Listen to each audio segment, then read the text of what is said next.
Hey everybody, welcome back to Suburbs of Seattle, or welcome to Suburbs of Seattle. I'm your host, Andrey Gulyy. I am a licensed real estate agent here in Washington State. And today I want to talk to you about some of the crazy stuff that's been happening in our market here in Seattle, and just really reveal to you the truth about moving to Seattle and what you should expect if you're trying to buy a home here or any type of residential property, whether a condo or whatever it may be. So, my number is down below if you guys are looking to sell a home here and move out of the state, or if you're looking to buy a home, feel free to call me anytime. I would be honored to help you out. So, without further ado, let's get going.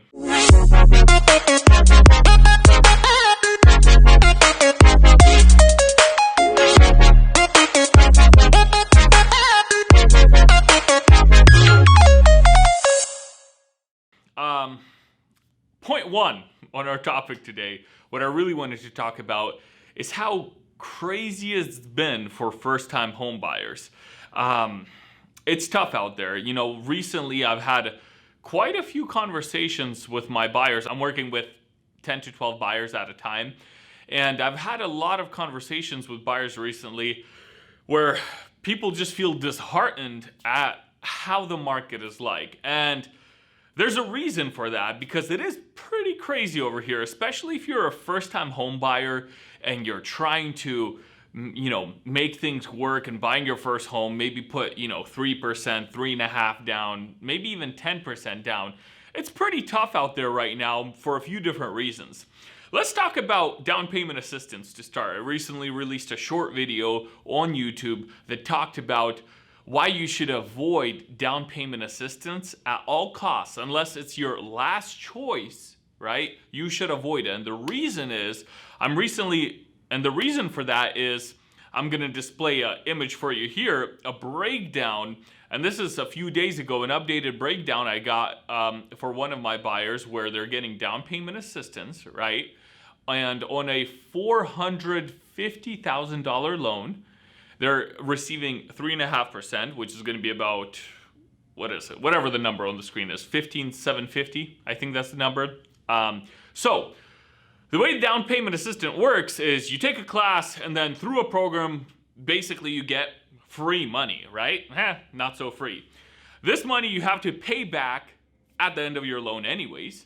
And on top of that, because you're getting down payment assistance, the lender is able to charge you not the standard rate, whatever it is at that time. Let's say you have great credit and the rate right now is 5% or 4.75, whatever it is. It's jumping up and down every single day.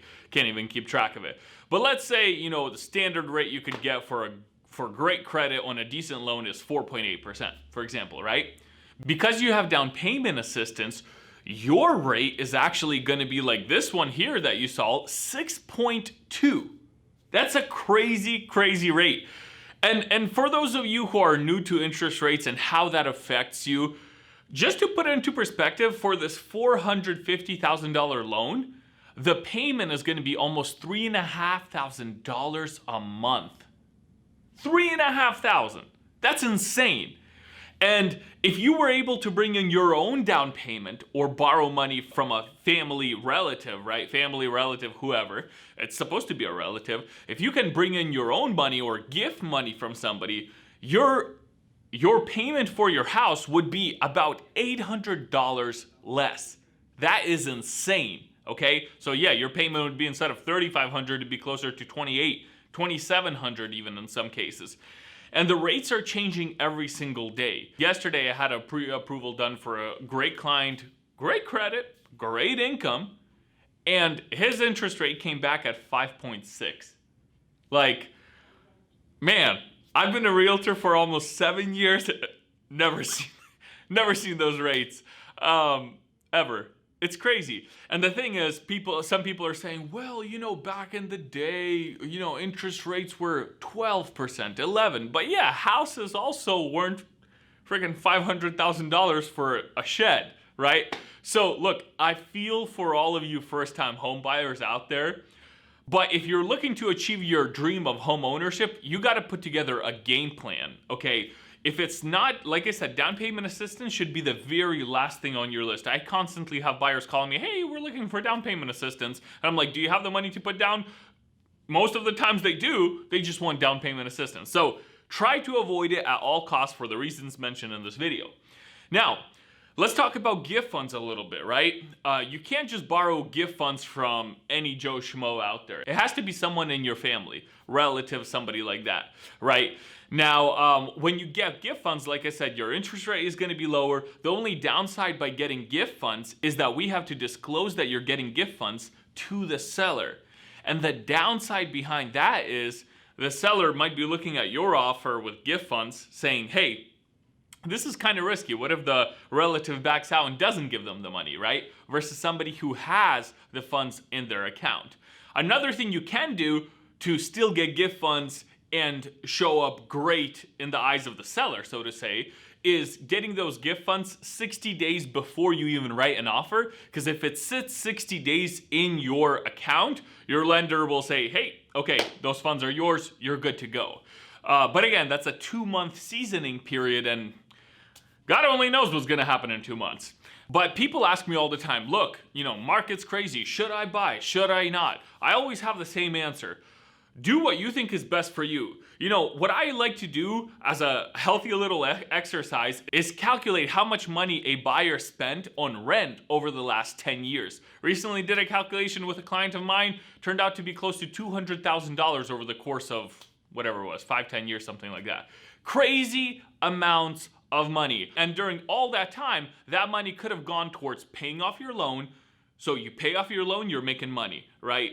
Your house is growing in equity, you're also making money like that, right? That's how people get wealthy, through real estate. Then 5-10 years later down the line, you can pull out your equity from your home and buy a second home, wait another 5 years and do the same thing, and that's how you multiply your real estate portfolio. So, as far as the right time to buy a home, look, God only knows what's going to happen with interest rates. Maybe they'll be at 7% by the end of the year. I really would not be surprised. The question is, are prices going to adjust to interest rates going up? Now, there's some recent articles out already that's saying, hey, sellers are listing homes at lower prices because interest rates are going up. We haven't seen a lot of that yet here in this area. I think the market still might have some catching up to do, but that's my best guess.